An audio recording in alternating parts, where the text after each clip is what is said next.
કારણ કે તસ્તી ને કષ્ટી આ તો સમાજની અંદર હોય ને, વૈરાગ્યના રસ્તે હાલે તો 3 ગ્લાસ પ્રવાહી લેવાનું, ટૂંકમાં દાંત વચ્ચે કંઈ ચાવવાનું નહીં. અને એવી રીતે રહી અને કારણ કે ઈશ્વરદાસજીએ પણ 6 મહિના રૂમની અંદર લઈ અને એ ગ્રંથના દોહા બને.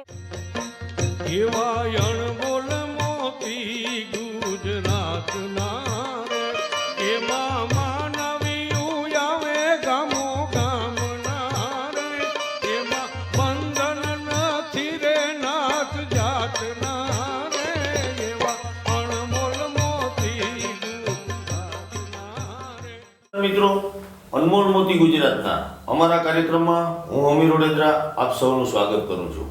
મિત્રો, મારા અને તમારા મતે, આપણા સૌના મતે સુખી જીવનની વ્યાખ્યા, સુખી મનુષ્ય અવતારની વ્યાખ્યા અગર કરવી હોય તો ખૂબ સરસ મજાનો પરિવાર હોય, ખૂબ સરસ મજાની નોકરી હોય અને ખૂબ સરસ મજાનો એમ કહેવાય કે સુંદર અને યુવાન દેહ હોય.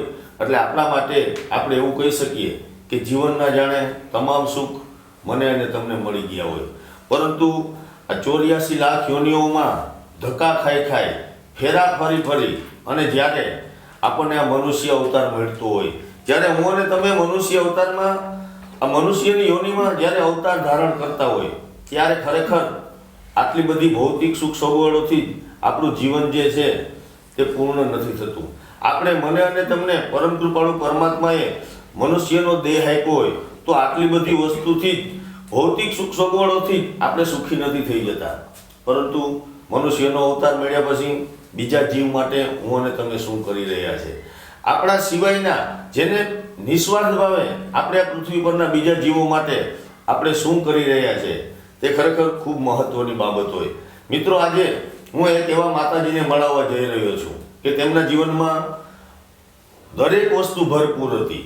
તે પછી ભણતર હોય, તે પછી સુખ સગવડ હોય, તે પછી નોકરી હોય, પરિવાર હોય, જે કંઈ પણ હોય, પરંતુ ખૂબ નાની અવસ્થામાં એમ કહેવાય કે જે ભોગ ભોગવવાની જે ઉત્તમ ઉંમર છે તે ઉંમરમાં સંપૂર્ણ ભોગોનો ત્યાગ કરી, સંપૂર્ણ એમ કહેવાય કે માત્ર પોતાનો પરિવાર પૂરતું જ નહીં પરંતુ સમગ્ર સૃષ્ટિ જે છે તેને પોતાનો પરિવાર સમજી તેમના માટે તેમણે પોતાની નોકરી જે છે તે છોડી છે, પોતાનો પરિવાર છે તે છોડ્યો છે અને માત્ર ને માત્ર આ પૃથ્વી પરના જીવોના કલ્યાણ માટે તેઓ પોતાનું સર્વસ્વ ત્યાગી અને વૈરાગી જીવન જીવી અને મને અને તમને જીવન કેવી રીતના જીવી શકાય તેનો એક ખૂબ સુંદર મજાનો પાઠ ભણાવી રહ્યા છે. એક ખૂબ સુંદર મજાનું ઉદાહરણ છે તે મને અને તમને પૂરું પાડી રહ્યા છે. વધુ વાતો મારા મોઢેથી નહીં કરું, પરંતુ આજે માતાજીના મોઢેથી તેમના વિશે જે પૂર્વાશ્રમ છે, તેમનો જે પરિવાર છે, તેમના વિશેની વાતો, હાલમાં તેઓ સમાજ માટે શું કરી રહ્યા છે તેની વાતો હું એમના મોઢેથી આપણે સાંભળશું. પરંતુ તે પહેલાં માં અમારા કાર્યક્રમમાં તમારું સ્વાગત છે. જય માતાજી. જય માતાજી. તમારી થોડીક જે ઓળખાણ છે, જે પારિવારિક ઓળખાણ છે, સૌથી પહેલાં તો તે આપણે દર્શક મિત્રોને આપશું. જય માતાજી, જય સોરેલમાં, જય મુંબઈમાં.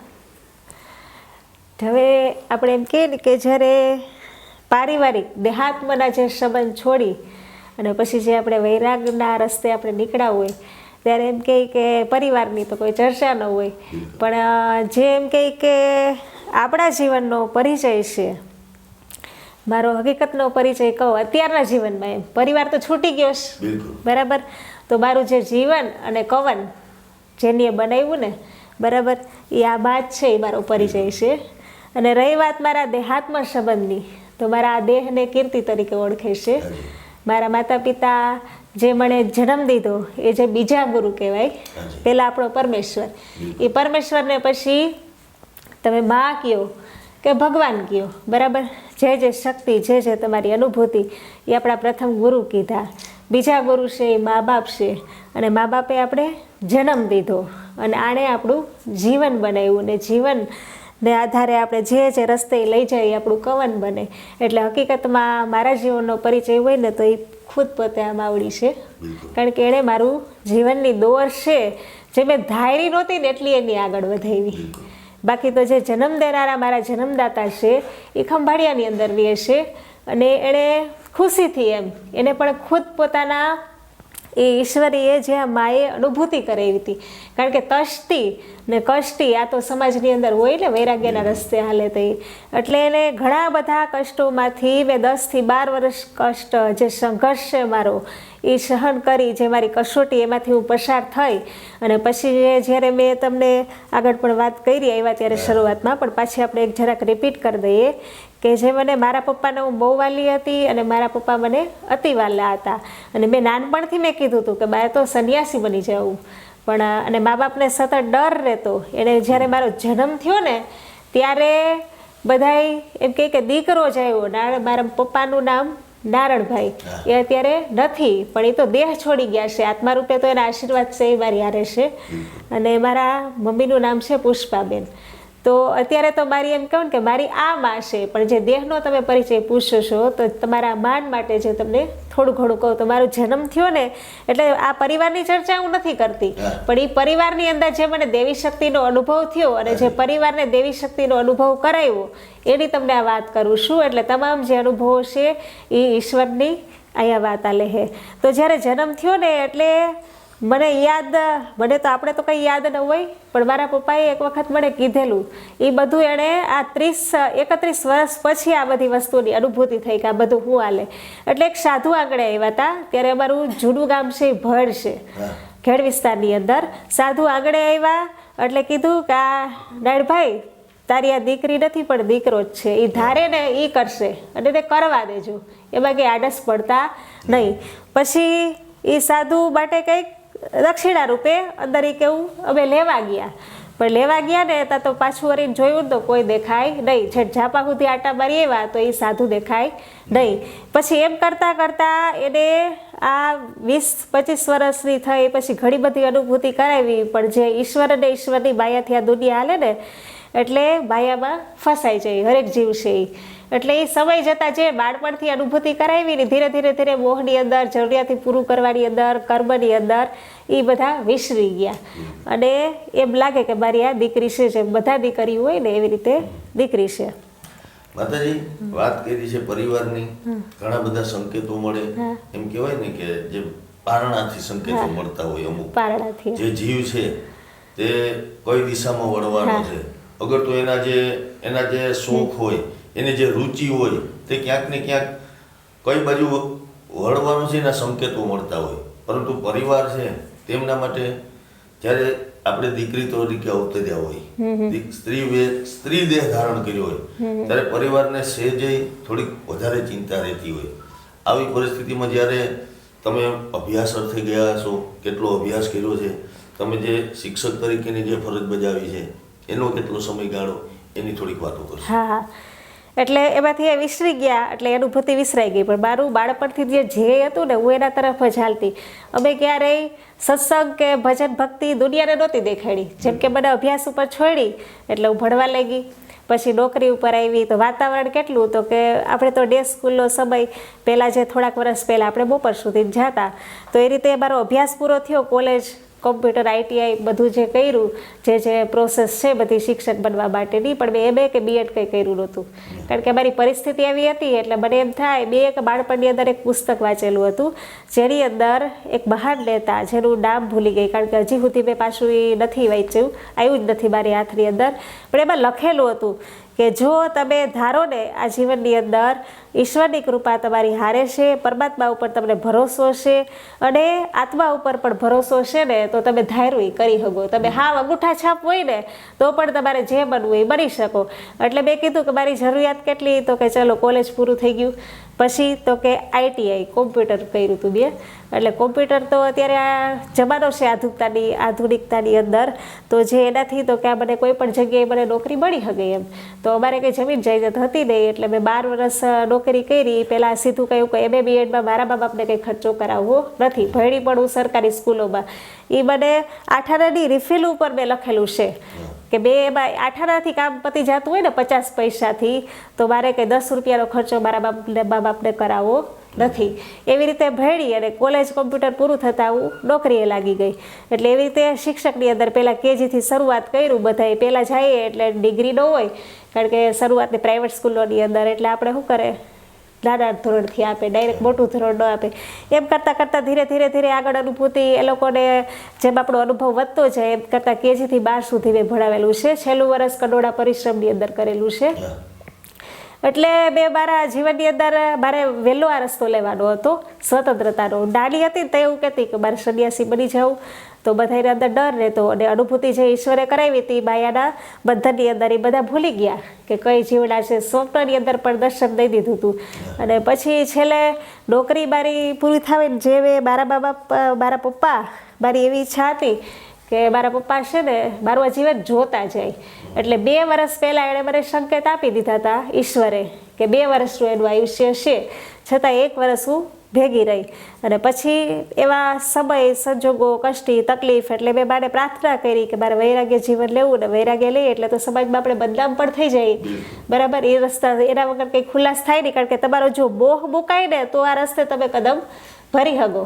એટલા માટે એ કષ્ટીમાંથી પસાર થઈ અને છેલ્લું 1 વર્ષ બાકી રહ્યું હતું ને મેં પ્રાર્થના કરીને માતાજી પ્રાર્થના સ્વીકારી લીધી. રસ્તા બધા ખુલ્લા થઈ ગયા. લોકડાઉનની અંદર ફૂલ કર્ફ્યુ હતો, જ્યારે ઈશ્વર પણ છે ને એમ કહે કે આ બધી કસોટી લેતો હતો મનુષ્યની. હકીકતમાં કોરોના છે એક દિવ્ય શક્તિ હતો, બધાનો આ કસોટીનો સમય હતો કે મંદિર અને મઠ કોઈ એવું આપણે સાંભળ્યું નથી કે કંઈ બંધ રહ્યા. બરાબર, કાંઈ આપણે તકલીફ પડે ને સમાજની અંદર તો મંદિર અને મઠ છે ને એ ખુલ્લા થાય અને ત્યાં બેસીને ધૂન ભજન થાય. આપણે વરસાદ ન આવતું હોય ને તો એ ભજન કરતા ને પહેલાંના જમાનામાં જે રોગ આવતા ને તો બધાય ભજન કરવા બેસતા, ઈશ્વરના દરબારમાં પ્રાર્થના એવું લઈને ને ખડે પગે રહેતા કે હે ઈશ્વર તું આને દૂર કર. અને એને બદલે જો મંદિરો અને આ બધા ધામ બધા બંધ થવા માંડ્યા હોય, જ્યાં મારી અખંડ જ્યોતું હાલતી હોય એ બધા બંધ થઈ ગયા હોય, તો એનું કારણ આપણે નથી વિચારતા. લોકો છે એ બધાય એમ કે મોદી ઉપર આગળ ચિંતા. આપણા વડાપ્રધાન છે એમ કે એ ભાઈ મોદી આમ કર્યું, મોદી આમ કર્યું. આપણા દેશના એમ કે હા ગાદી ઉપર બિરાજેલા એટલે એના ઉપર આપણે આગળ ચીંધીએ કા. પણ કોઈ દિવસ એ વિચાર્યું કે કોઈ માણસની તાકાત છે કે મંદિરોની જ્યોતુના જે ધામ બને મઢને કોઈ બંધ કરી શકે હે?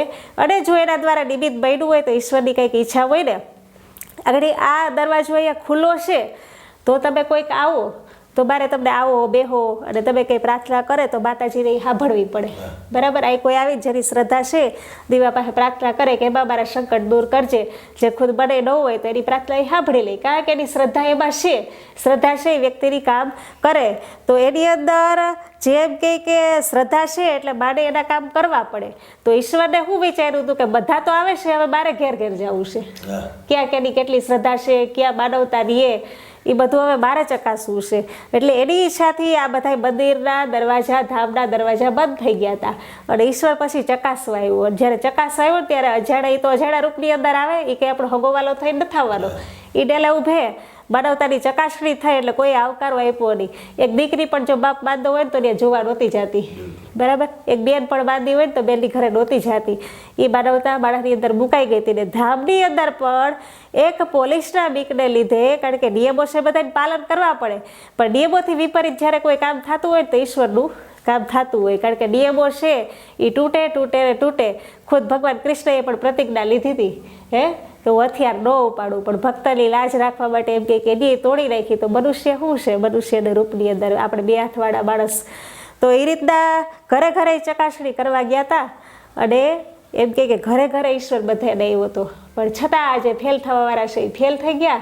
અને જોઈ ગયો ને એ સમયનો 1 વર્ષનો, એ બરાબર એવા જ સમયે જ્યારે એમ કે મારા રસ્તા ખુલ્લા થયા અને હું વગર પૈસાએ વગર કપડે ખાલી એક જ પહેરી જોડે 2 રજા માંગી કે મારે હવે છે ને આ રસ્તા ઉપર જવું છે જે ઘટનામાંથી. એટલે આગલા સમયમાં મેં વાત કરું, પણ કોઈ પણ મા બાપ છે આગળ તમારી દીકરી છે, તમારી બેન છે, એમ કે મારે એકલું હાયલું જવું તો રજા થોડીક આપે કઈ? ચિંતા તો હોય ને, તો ચિંતા તો હોય ને. આગળ એમ કહો કે આને જવું છે તો હું આપણે આ બેનને આપણે છૂટી કરી દઈએ હે, પણ એમને રજા મળતી નથી. કે સાહસ વગર પાછી સિદ્ધિ નથી. કંઈક કરવું હોય તો એટલું આપણે જેટલો ત્યાગ, જેટલું આપણું સમર્પણ, એટલું આપણે ફળ પ્રાપ્ત થાય. એટલે મેં કીધું કે મને બા કંઈ એમને તો કંઈ કોઈ છૂટા નથી કરવાના ને. મા બાપ છે એના કાળજાનો કટકો કહેવાય દીકરી છે એ. બરાબર, હવે એ કંઈ આપણે એમને છૂટી કરવા દે, પણ તમે શું હોય તો સમર્થ છો, તમે તો કાંઈ પણ કરી શકો એમ. તો તમારા હાથમાં છે કે જો ખરેખર તમે ઈચ્છતા હોય કે એના 10 દિવસ પહેલાં મને સંકેત આપ્યા હતા આ ઘર છોડવાના, વારંવાર મને એ શબ્દ મળતા હતા કે ઘર મૂકી દો, ઘર મૂકી દો, સંસાર મૂકી દો, બરાબર. તો બધાએ મા બાપના બંધનથી બાટી બધું છોડવાની વાત આવતી હતી. તો આપણે સંકટ ક્યારે મૂકવું છે? કારણ કે મોહ તો મને જરાય હતો નહીં. જે વૈરાગ્યની અંદર આપણે જ્ઞાનની અનુભૂતિ થતી હોય, આત્મજ્ઞાન આપણે પ્રાપ્ત થઈ જતું હોય, પછી તો મોહ શું રહેવાનો છે કોઈનો પણ. પણ હવે એક મર્યાદા છે ને. આગળ દીકરી જો એમને ભાગી જાય તો કોઈક વાતું કરે કે આ તો દીકરી ક્યાં ગઈ, શું ગઈ, ને એને ખબર વગરના બદનામ કરી દે. છતાં ઈશ્વરને આ દુનિયા તો કોઈને મૂકતી નથી. ઈશ્વરને નથી મૂક્યા તો આપણે ક્યાં મૂકવાની છે? એટલે એને એવું કહો તમે કાંઈક પ્રમાણ આપો, કંઈક પરસે આપો તો એ વસ્તુ કરે. એટલે અમે જે દર્શને ગયા, જે આશ્રમે ગયા, તો વગર જે બાઇક હતી ને, ગાડી જે ખુદ મારા બનાવેલી ગાડી હતી, એ પેટ્રોલ વગરની હેલી આશ્રમ સુધી જે સ્થાને મારે નિર્ણય લેવો હતો ને ત્યાં દર્શન કરવા ગઈ ને. પછી બીજું પ્રમાણ કે મારા પપ્પા છે ને એને આખા ભેડિયાથી માંડી શક્તિના દર્શન કરાવ્યા. અને પછી એણે એક માતાજીના આરાધકને વાત કરી, દરબાર બાપુને. પછી એણે એ કીધું કે નહીં આ બરાબર છે, એનું જીવન છે, એમાં કંઈ આડસ ન પડો એ કે તમારે એની ચિંતા કરવાની નથી. પછી ખુશીથી એણે રાતે દરબારી ડાયરો બધો ભરાણો. બધી આશ્રમની લાંબી કહાની છે, એ અત્યારે આપણે શોર્ટમાં કહું છું. ક્યારેક એવો સમય મળ્યો તો આપણે સત્સંગ રૂપી આપણે કરશું. પણ એ વસ્તુમાંથી પસાર થયા ને પછી મેં કીધું કે હાલો હું નીકળું તો ખરું, પણ હું કે તમારા કોઈના આંખમાંથી એક આંસુ ન પડવું જોઈએ, ખુશીથી તમે રજા આપો એમ. એટલે રાત આખી ભજન કરવા અમે બધા બેઠા, ડાયરો જમ્યો અને સવારે 5:30 વાગે રાતે બેઠા એટલે ચર્ચા થઈ.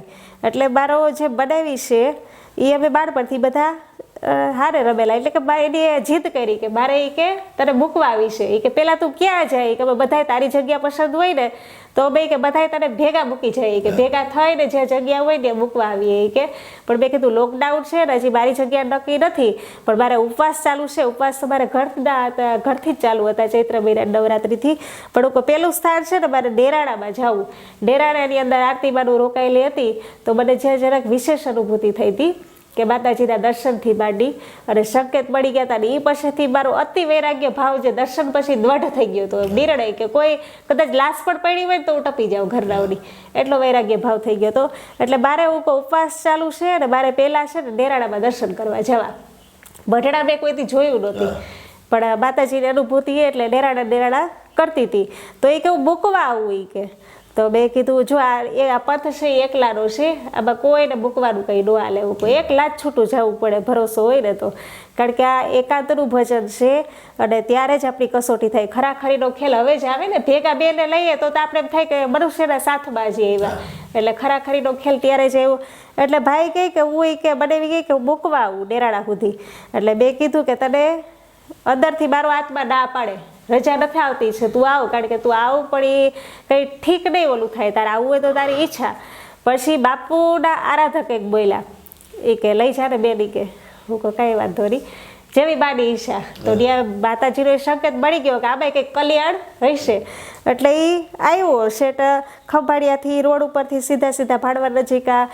હજી તો ભાડવર એ ના પહોંચ્યું ને ત્યાં તો પરસેવેથી રેમઝેમ અને ગાડી આખી ઓલી થઈ ગઈ. અને હવે મારાથી ગાડી હાલતી નથી. કે ખોડિયારમાંનું મંદિર આવ્યું, બાજુમાં નાગબાઈમાંનું મંદિર આવતું હતું, અને હવે કે મારાથી કે ગાડી નહીં હાલે. કે હું મેં તો કીધું હતું કે તારા માટે આ મારા ભેગું કોઈ હું કહો હાલે લઈ, આ ઈશ્વરને હારે લઈ અને હાલવાનો આ પંથ છે, એમાં કોઈ બીજું કોઈ વ્યક્તિ ન હોય. એટલે પછી ત્યાંથી મને કે હવે તું બેન વહી જાય કે. એટલે એ બાપુએ ત્યારે એને શરત મૂકી હતી કે જો તું એ કે ભેગો તો જા પણ તું કંઈ બોલતો નહીં. કીર્તિ જો તને એમ કે જંગલમાં ઉતારી દે તો તારે જંગલમાં એને ઉતારી દેવાની, તારે પૂછવાનું નહીં તું કેદી આવીને શું કરીને ક્યાં જાય ને. પણ ઓલો જાણી તો નાના હતા ત્યારથી એટલે પૂછાપૂછ થાય એટલે ભેગો આલી હઈ ગો નહીં. ત્યાંથી એને વાળવો પડ્યો. એ પછીની પણ ઘણી બધી કહાની છે, એટલે એ આપણે ક્યારેક જોશું. નારાયણ જાઓ છો બરાબર ને? પછી ત્યાંથી આગળનું જે તમારું ભ્રમણ છે, તમે 4 વર્ષ ભ્રમણ કર્યું બરાબર ને? તો એ કઈ રીતના હતું બહુ સંક્ષિપ્તમાં આપણે શોર્ટકટમાં મિત્રોને સંભળાવજો. હા. ત્યાંથી ડેરાડા ગઈ હતી. ત્યાંથી પછી આગળ વધી. ત્યાં તો લોકડાઉનનો સમય હતો અને સમય મહાબળવાન છે એમ કહે ને કે સમય આપણું જે કર્મો છે આ છે એ સારું નરસું તો પછીની વાત છે. આપણો સમય જ્યારે હોય ને એવો કષ્ટીનો બુરો કે ત્યારે એમ કહે કે આપણે કોઈનો સાથ નથી મળતો ઈશ્વર સિવાય, ને સમય સારો હોય ને તો આપણે ગમે તે રીતે માણસ જીવતો હોય ને આખા સમાજનો સાથ મળે, કારણ કે સમય ઉપરના ખેલ છે. દરવાજા બંધ હતા, તાળું દીધું હતું, એટલે ડેરાડા પહોંચી ત્યાંથી અંદર ઘણી બધી કસોટી કરી. પહેલે જ દિવસે મારે પોલીસ સ્ટેશનમાં જવું પડ્યું હતું. હા, જો તમે કહેતા હોય તો એની ચર્ચા પણ કરી દઈએ આપણે, હા શોર્ટકટની અંદર, બરાબર. કારણ કે ત્યાંથી ભાણવર પૂગી, ભાણવરથી એક આપણે જે એમ કહીએ ને કે એ ભાઈને મેં વળાવી દીધા પહેલાં. એ હવે તો મારી પાસે તો લાઇસન્સ કે કાંઈ છે નહીં ગાડીના, હું તો એમને ઉતાવળો ભાગી આવ્યો, હવે શું કરવું, હવે કોણ મૂકવા આવશે. તો આ રીતના એ ડરી ગયો, એટલે કાંઈ વાંધો નહીં, માતાજી નામ લઈને એક પોલીસવાળા ભાઈ નીકળ્યા. એટલે મેં કીધું સર ઉભા રહ્યો તમે, અને મારે હું આ રીતના આગળ જવું છે હું કહો, અને કઈ રીતે હું કહો આ લોકડાઉનની અંદર આ રીતના મેં ઘર છોડી અને ડેરાડા જવા માટે હું તૈયાર થઈશું, અને ભાઈ મને મૂકવા આવ્યો છે. તો મને કે બેની કે અત્યારે તો કોઈ વાહન નહીં મળશે, પણ તમને છે ને ત્યારે મેં આ સફેદ કપડાં નહોતા પહેર્યા, રંગીન કપડાં બાજુ નીકળી હતી. એટલે મને કે કોઈ કે આ પાર્ટીએથી કે કાંઈ વાંધો નહીં, હું જરા કપૂરના પાર્ટીએ કે મારા કેસ પતાવવાનો છે, બોલેરો લઈને આવું ને પછી કે આપણે તને તેડી જાવ. એટલે હતો ઈશ્વરનું સ્વરૂપ હતો, એ કોઈ મનુષ્ય નહોતો. એટલે એના નંબર આપ્યા મને કે આ નંબર રાખો, ને એ નંબર મેં ભાઈને દઈ દીધા. ભાઈ છૂટા થઈ ગયા. પછી એક મોડ પર બાજુમાં પૂકી તો એક મારો વિદ્યાર્થી ભટકો મને. એટલે વિદ્યાર્થી એટલે 8મા 9મા વાળો વિદ્યાર્થી. હવે એની પાસે શું કાગળિયા હોય, શું લાઇસન્સ હોય. મેડમ ક્યાં જાવ છો એ કે, કારણ કે એને હું ભણાવતી. એટલે એને મેં કંઈ વાત ન કરી કે ડેરાડા દર્શન માટે જવું હોય કે એકલા આવું કે આ માતાજીનો સંગાત છે. એ કે તમે ઘડીક વાર ઊભો ને તો ઘર થોડુંક છેટું છે ને બાઇક લઈ આવું તમને મૂકી જાવી કે. મેં કીધું કાંઈ વાંધો નહીં, જેવી મારી ઈચ્છા. 2 મિનિટે ન થાય તો બાઇક લઈને આવ્યું. એ પણ ઈશ્વર જ ઊભા હતા. બાઇક લઈને આવ્યા એટલે ભોદના અહીંયા આપણે આ જામનગર ચોકડી સુધી મૂકી ગયા. અને પછી ત્યાં તો છે એ પોલીસવાળા તો જે એના રૂપ પ્રમાણે જે વિધિ કરવાના હોય બધા ખચકાવે, આપણે એમ કહીએ ને કે, કારણ કે એની ડ્યુટીમાં આવતું હોય. અટાણે નીકળાય નહીં નામ ને એમ કે અમે પોરબંદર બાજુ જવાના છે, મારે જવું હતું ડેરાડા બાજુ. એટલે ઘડીક એને બોલવા દીધા, એટલે એ તો બોલે, આપણે ચૂપ રહેવાનું. એટલે ભાઈને ખીજાવા માંડ્યા કે ભાઈ મારો વિદ્યાર્થી છે, બાળક છે, અને હું એને લઈ આવી, તમે જે એને ન કહો મને કહો જી કે એવું હોય ને તમારી જે પ્રોસેસ થતી હોય ને કાયદેસર રીતે બધી કરો. એટલે અંદરથી બાને પ્રાર્થના કરી કે બા અને કંઈક આ સાહેબોને કંઈક સદબુદ્ધિઓ આપો કે આ કેડે મોકલા હે તો હવે. એટલે એને આપણો વિચારને શાંત થઈ ગયા નહીં કે એ બેનને ક્યાં જવું છે, કે ડેરાડા જવું જાજો કે છે ભોદ સુધી મૂકી એવી કે. હવે એ નકડિયા મૂકીને જાતો તો મને તો કહું ભોદ સુધી મૂકીને ભોદની આગળ કે એક સાહેબ છે કે એ કે બહુ માથા ભારે છે, હગા ભાઈનું નથી રાખતો એ કે, એટલે થોડોક છેટો હોય ને તો વહી જાજે ને પછી એને જવા દેજે. એટલે થોડોક 1 કિલોમીટર જેવું છેટું રહ્યું ને એટલે મેં કીધું ભાઈ તું તારા ઘરે વયો જા. એ ભગવાને એનું કામ પૂરું કરી દીધું. એટલે ત્યાં બધી જે પોલીસવાળાના જે ચેકપોસ્ટ આ તે બધું બધા ચેક કરતા હતા. એટલે હું ત્યાં ગઈ ને ત્યાંથી હજી ગઈ નહોતી ને હાલવા નીકળીને તો એક 2 જણા નીકળ્યા ઠોયાડા જવાવાળા. એટલે મને કે બે નવા તડકાના 12:30 એવું પહોંચી ત્યાં. મને કે આવા તડકાના હું કા ડેરાડાની અંદર જવું છે, મને કે અમે ઠોયાડા જઈ બેસી જાવી કે. ભોદના પાટીએ ચેકિંગ થયું, ત્યાં પૂગ્યા ને એટલે એ લોકોએ કીધું કે એના હાથમાં તો આ હોસ્પિટલની ફાઇલ હતી, એટલે એ તો લોકો એને બતાવી દીધી. પછી એ લોકો કંઈ ખોટું બોલે ને એ પહેલાં મેં કીધું કે હું ઠોયાડા નથી જવું, મારે ડેરાડા જવું, કારણ કે પહેલાં જ રસ્તે કંઈ ખોટું બોલવાનું કંઈ આવતું નથી, જે થવું હોય તો થાય. તો મને કે તમે બેસી જાઓ બેલી કે. એટલે આપણે તેને કંઈ ચર્ચા તો નહોતી કરેલી, એક દીકરી આની જેમ ડ્રેસ પહેરીને હોય અહીં બેસી જાવ. એટલે રૂઅપથી કીધું હું બેસી ગઈ. પછી કે આમ ને તેમ ને, એટલે એકદમ મને ખસકાવી કે આમ હોય તેમ હોય, રટાડે નીકળાય, રટાડે કેનો ફરી ગયો, રટાડે ભાઈઓ નથી નીકળતા, આવું કાંઈ વાંધો નહીં. એટલે એ કે નંબર કાંઈ નહીં, તમારે કોના નંબર જોઈએ, ફોન તો હું કંઈ ભેગી નહોતી રાખતી. તો ઘડીક વાર એણે એનું કામ ચાલુ કર્યું ને શાંતિથી બેઠી. પછી એ લોકો જે બીજા હતા કર્મચારી અડધી પોણી કલાક જેવું ગઈ, બાને પ્રાર્થના કરું કે બા એ તો હું એકલી જ બેઠી છું આ તે. અને આટલી જે અત્યારે મને 4 વર્ષમાં જે અનુભૂતિ થઈ ત્યારે એટલી તો ન થઈ હોય ને. એટલે એની પ્રોસેસ હાલી અંદર પ્રાર્થના કરતી હતી. ત્યાં તો એક લાલ કપડાં પહેરી એક અવળી દીકરી અને સફેદ કપડામાં એક એનાથી નાનો ભાઈ. હવે અવડા છોકરા તમે જુઓ તો કોઈ મા બાપ લોકડાઉનના ટાઈમની અંદર એને કંઈ 4 વ્હીલ લઈને મોકલે, અને 2 ઉતરા એટલે હું કાલો માતાજી આવી ગયા. કારણ કે બાળારૂપ છે એનું, ને કોઈ મા બાપ મોટું હોય તો હજી નીકળે, પણ નાના બાળકો કંઈ 4 વ્હીલ લઈને ન નીકળે. અને એ છોકરો ઉતરો 4 વ્હીલમાંથી, એને જડીક વાર ખીચકાવ્યા. એટલે હું કાલો હવે 3 થઈ ગયા, હવે કંઈ ઉપાધિ શેરી બા આવી ગયા. એ કે તમે 3 જણા આવશે અને આખરી ગાડી લઈને તેડી જાય, સીધા અમારી ભરતી થઈ રાણાઓ પોલીસ સ્ટેશનમાં ડાયરેક્ટ. એટલે ત્યાં લાઈનમાં બધા બેઠા છૂટા છૂટા ને હું તો માસ્ક તો મેં આખા લોકડાઉનની અંદર કોઈ દી બાંધ્યું નહોતું, કારણ કે ઈશ્વરનો ઓર્ડર, કારણ કે જાણતા જતા કે કોઈ દિવ્ય શક્તિ છે તો આપણે આપણા જે થવું એ થાય, રસ્તો પકડો છે તો એટલે છૂટા છૂટા બેઠા.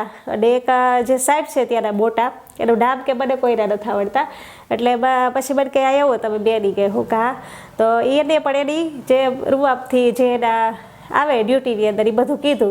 એ કે તમને જેલમાં પૂરી દેવામાં આવશે. હું કહું કાંઈ વાંધો નહીં, પૂરી દો ને. દાસી જીવણ ગયા હતા, નરસિંહ મહેતા ગયા હતા, બધાને એક વાર તો જવું પડે અને બધાય જાય. તમારેથી જે પ્રોસેસ થાય ને એ તમે કરો ને હું છે એ મારું કામ કરું. તો મને કહે કે જામીન જોઈએ ને તમારા નંબર આપો ને. નંબર મને બધાના મોઢે યાદ હતા પણ મારે કોઈના નંબર આપવા નહોતી. નહીંતર તો શું કે આપણું આ પથરી લાજ જાય, ભક્તિની લાજ જાય. આ ભાઈને ફોન કરું, મમ્મીને કરું, પપ્પાને કરું, તો પહેલા જ દિવસે આપણે ફેલ થઈ ગયા કહેવાય. એટલે નંબર મારી પાસે કોઈના છે નહીં, મોઢે મને કોઈના નંબર યાદ નથી. તમારાથી જે થાય કાર્યવાહી તમે કરી શકો હું કહો. અને મને તમે જેલમાં પૂછશો તો હું મારું ત્યાં ભજન કરી, મને કોઈને કોઈ ડિસ્ટર્બ તો નહીં કરે.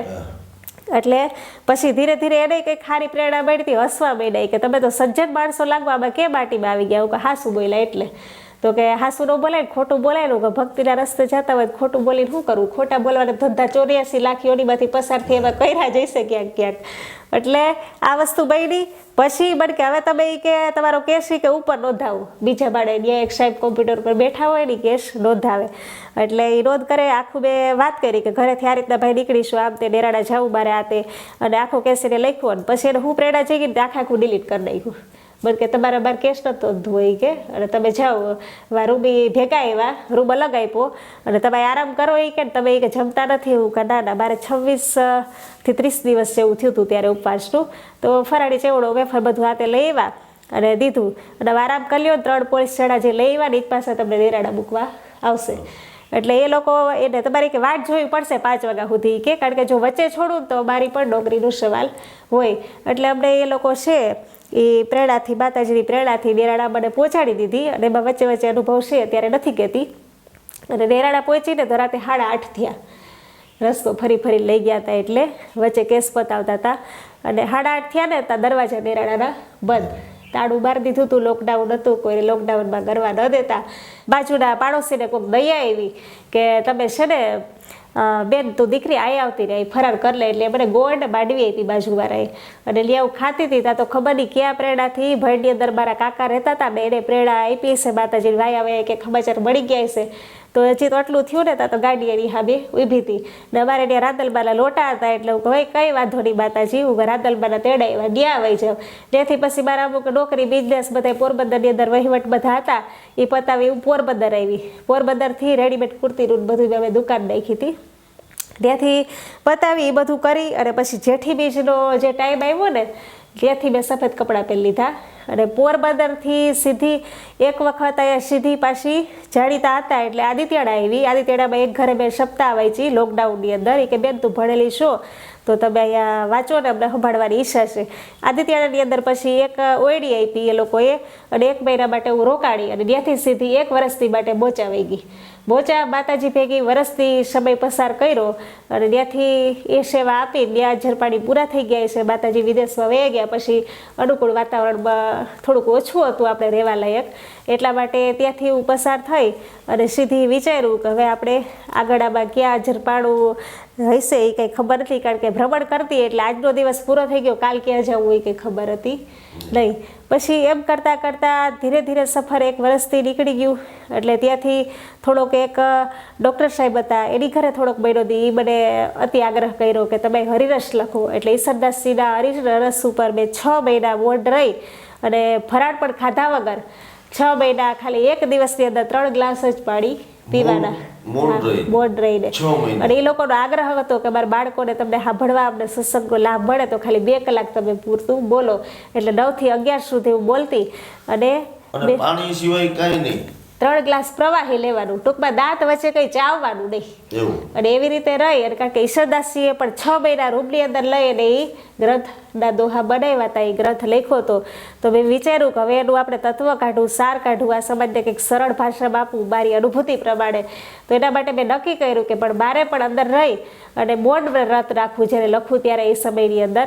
અને ત્યારે એટલે ઘરે તો સમય 2-2.5 મહિના પસાર કર્યો હતો. પછી ફરતા ફરતા પણ મારાથી પછી મૌન ન થાય, તો જ્યારે લખવાનો સમય હોય હું સતત 4 કલાક બેહું, 5 કલાક, એટલે ત્યારે મેં મૌન ધારણ કર્યું હતું ને 2.5 મહિના સખત લીધું હતું. પછી એ રીતના સમય પસાર થઈ ગયો, એના ઉપર 10 બુકો લખી. અને ત્યાંથી પછી મને નવરાત્રિ હતી આસો મહિનાની, 2 વર્ષ થયા એનું. અને ભેટકડી ગામ છે, ભેટકડીની અંદર વાયાવારી આવ્યું છે.